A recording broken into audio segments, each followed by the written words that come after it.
Hello.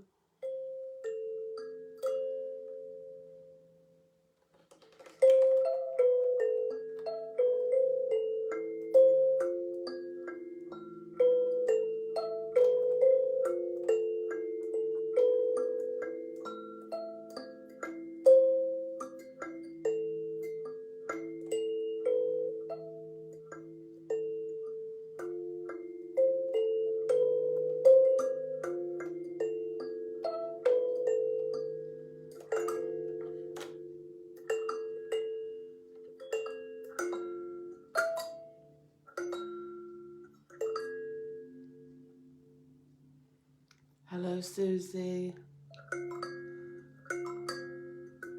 Hello, Marie.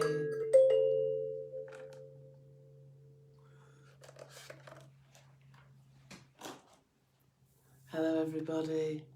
Lovely to see you. And I just come on the airwaves to... Oh, there's an aeroplane. Things must be getting back to normal. Well, not quite. But this is called... My terrible sense of humour is calling this trip to Cornwall a Cornish pastiche, which, for those not familiar with Cornwall, the main thing they're known for eating is Cornish pasties. So they're like pastries, you know, with a meat and potato filling. So this is called a Cornish pastiche. Okay, so are you sitting comfortably? This is just one episode, and it's actually something I wrote a very long time ago.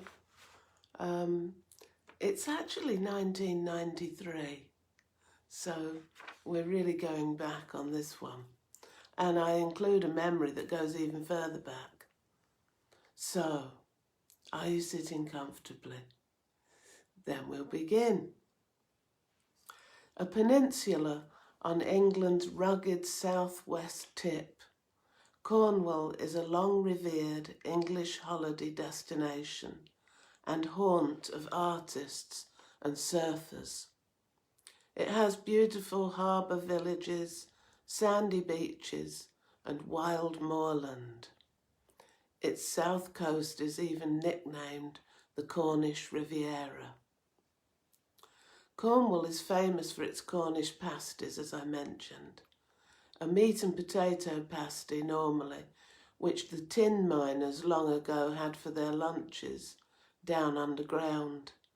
And in those days the wives would bake the Cornish pasties half savoury and half sweet, so they could have their meal and their dessert down in the mines. Cornwall shares a very proud Celtic culture, and it's proud of its dialect and its traditions and legends. So I was beguiled by the advertising about Cornwall's sunny, sandy coves. So we set off in June, the summer.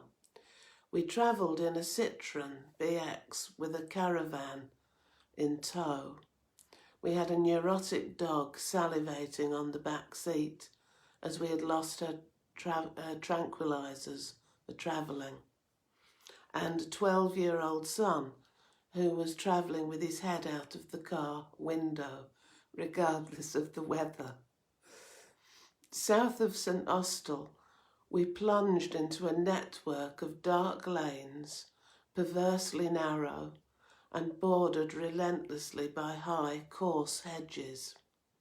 Squeezing into the hedge sides to let creeping vehicles pass, we realised that the foliage concealed ancient walls capable of damaging the car or dealing a nasty graze to my son's head. The Ordnance Survey map assured us we were only a few hundred yards away from the sheer cliffs and an azure sea. These views remained unseen as we travelled the high hedged corridors known in Cornwall as roads. Indeed, I felt like a rat in an experiment designed to test my ability to negotiate a tunnelled maze. We arrived at a plush international caravan site high on the Cornish cliffs. Their literature boasted such high standards of toilet facilities that we felt rather nervous about using them. It was like tiptoeing around the bathroom of a house-proud aunt. As we explored the site, we occasionally glimpsed the sea over the inevitable surrounding hedges. The outdoor swimming pool was enticing, but inexplicably locked. We pressed our faces against the ornate metal gates with their large padlocks and looked wistfully at the unrippled blue water and the empty luxury sun lounges. The crazy golf, however, was in use, and we meandered around its flower beds and ponds with our hired putters. I soon avoided sinking the ball in any of the holes, as such an achievement necessitated dipping my hand into several inches of cold, muddy water to retrieve the ball.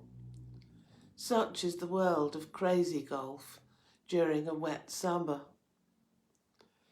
We had a drive to Mevagissey, a small village and fishing port with very steep, narrow streets. Driving into Mevagissey was a mistake. The streets were so narrow that even horses and carts must have had endless run-ins trying to pass each other a few hundred years ago. We progressed inch by inch, stopping, reversing, edging slowly round corners of buildings which displayed grooves and a rainbow of car paint from previous scrapes. Narrowly missing menu boards, tourists and windowsills, we rested at last in an impossibly cramped car park, our nerves on edge and jangling. This is a very good place to encourage more green methods of transport, such as our feet. Putting on the cagoules, which have characterised our appearance during this rainy British summer of 1993, we wandered through the misty drizzle, assailed by attempts to extract our money. We did not require a red plastic sun visor stating "I love Cornwall," nor a mug with an ugly face fashioned upon it. We were constantly pressing ourselves up against walls like fugitives in an old James Cagney movie to allow anxious drivers to manoeuvre their cars past us. I expressed a desire to visit one of the sandy beaches that had originally drawn us to Cornwall, so we headed for Porthlooney Cove. At last we gazed out to sea, with waves lapping near our sandy feet. It was dusk, and the white moon showed in a light sky. I looked towards the land and saw the dark silhouette of a brooding mansion. It was the very one used in the filming of Daphne du Maurier's Rebecca. It created a menacing atmosphere as the cows bellowed on the rising sides of the cove, and I remembered the disturbing relationships in the film. 2 or 3 cars were parked facing the sea, and in one of them a middle-aged woman was shouting, although you couldn't hear her because the windows were up, and she was waving her arms angrily. She then buried her head in her hands in apparent exasperation.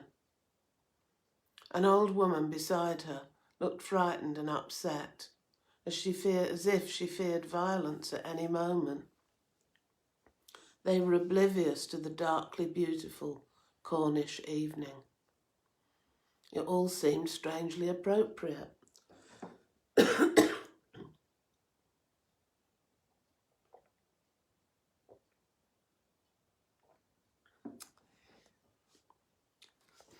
At the furthest end of the deserted beach, we examined the sea life clinging to the rock face.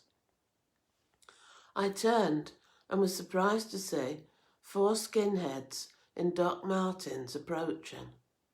Fortunately, they ignored us, leaving us feeling like wildebeest encountering a pride of lions who had just eaten. We had a visit to the fascinating Tintagel Castle on Cornwall's rugged north coast, and it's linked with the legend of King Arthur, dating from the 5th century as an important stronghold. It's now a ruin, wreathed in natural beauty, with waves crashing against the cliffs. It's a magical atmosphere, and it evokes the Middle Ages legends, the Holy Grail, Lancelot, the Knights of the Round Table, and the sorcerer Merlin. They've all been immortalised in poetry, books and films. You leave windswept and immersed in history, myths and stunning scenery, with the sound of the crashing sea in your ears.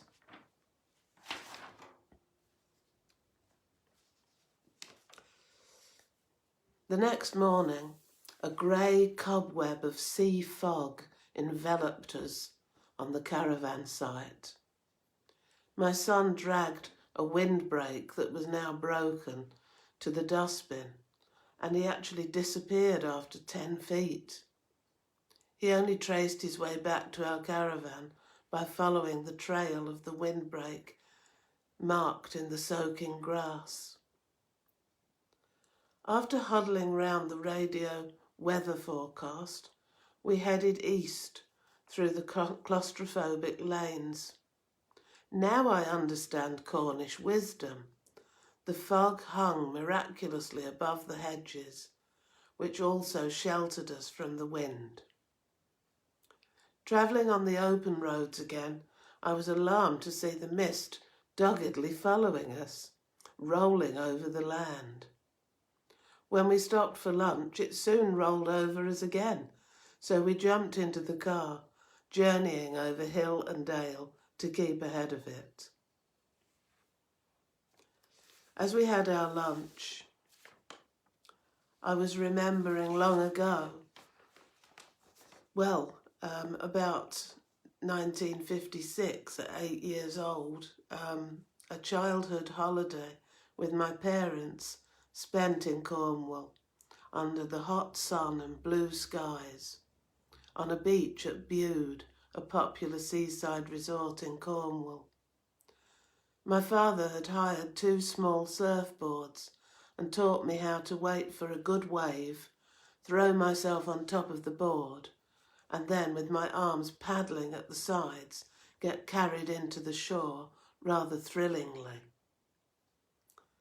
I remember the sparkling spray, the cold blue sea on my sun-creamed back, and just playing for hours as the sea threw us around and we merrily bobbed up and down on the movement of the waves. When the British weather smiles on us, what times we can have. I remember running excitedly up the beach to where my mother sat reading a book, throwing myself down onto the beach and feeling the sand sticking to me, so that I was coated in the tiny grains, like a chick in Kiev. And I had to run back into the sea, hot and sunburnt, millions of freckles on my face and arms, and feeling the shock cold of the waves, washing and cooling me again. They were halcyon days. That day my father made me a speedboat out of sand, and it had a seat you could sit in and a steering wheel. I thought it was absolutely the bee's knees and have never really forgotten it. We were happy as Larry that day in Cornwall, exploring rock pools, collecting shells and little white dead crabs. After our lunch on this holiday, we carried on with our journey and reached the New Forest and clear skies. Wild ponies and their foals grazed all around us. We parked the caravan in a deep forest glade and read the Forestry Commission leaflet with pictures of destroyed tents and injured people in ambulances. It warned against feeding the wild ponies, who can, quote, become destructive and unpleasant in their search for food, unquote. It also warned of the dangers of ticks, blood-sucking parasites, which in the New Forest can pass Lyme's disease to humans. The advice was to cover legs and arms and to check children hourly. I slunk moodily through the forest until it was time to leave. We returned to Burnley and its spectacular hills, but we vowed to visit Cornwall again, perhaps when the weather forecast might be a bit better. So that was our Cornish pastiche. Just a very quick visit down there. I hope you enjoyed it, and I'll see you later. Blessings.